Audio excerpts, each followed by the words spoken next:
Hello again. Today we're going to be talking about a new character in the Bible that we haven't mentioned before. His name is Abram. Now, later on, you will hear his name being called Abraham, and I'll explain why his name changes a little bit further along in our story. But for today, knowing that his name was Abram, Abram and his father and his wife Sarah and his nephew Lot had all moved to a land of Ur and had settled there, and everything, they were very prosperous and things were going well. Well, his father died at a ripe old age and life was going along well. And when Abraham was 75 years old, the Lord came to him and said, "Leave your country, your people, and your father's household and go to the land I will show you." Now imagine, if you would, that at just out of the blue, without any warning, you suddenly feel that the Lord wants you to do something totally new and something totally different. That would have been scary. That would have been something that we would have said, are you sure you're talking to the right person? But Abraham, or Abram, at this point, knew that he needed to do what the Lord said. And the Lord said, "I have a promise for you. If you do what I say, I will make you into a great nation and I will bless you. I will make your name great and you will be a blessing. I will bless those who bless you, and whoever curses you, I will curse. And all peoples on the earth will be blessed through you." Now, as I mentioned, he was 75 years old, but he did what the Lord said. He packed up his things. He had his wife get her things together, and basically he and his nephew Lot took all of their things and started traveling to where the Lord was going to show them.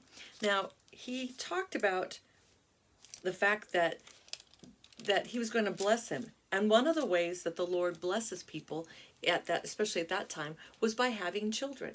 And Abraham and Sarah had not been able to have children yet. And so Abraham was known for being a man of faith.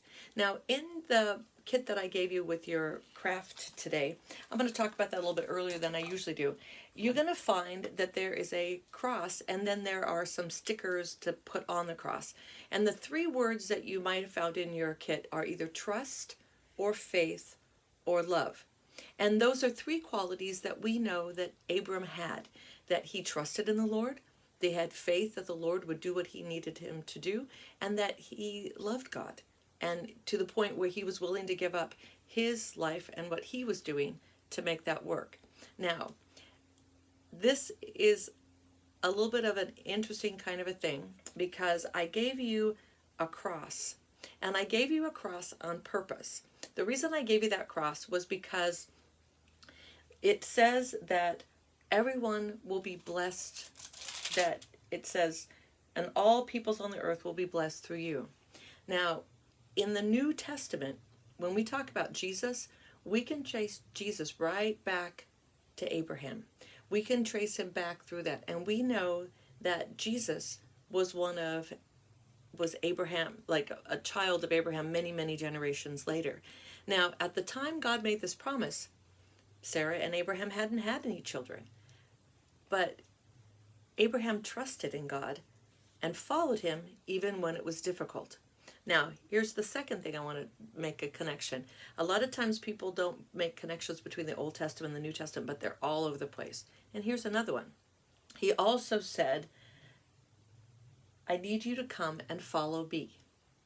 Now, Jesus asked his disciples to follow him. It says that four fishermen were fishing, and he said, "Put down your nets and follow me, and you will become fishers of men."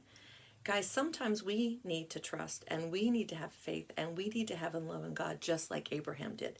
We can't always see what's going to happen, but we need to trust, we need to love, we need to have faith that God has it all taken care of. And so as we are thinking about that, I also wanted to give you something to sort of snack on, because sometimes we forget that we're on sort of a path or a trail or an adventure with God. And so I gave you a snack bar that you could use, that if you're out backpacking and on an adventure. But guys, we're not going outside. We're just remembering that God has an adventure and a plan for all of us, and that we can follow him by trusting and loving and having faith in him, and that we too can be fishers of men helping other people to learn about God and Jesus too.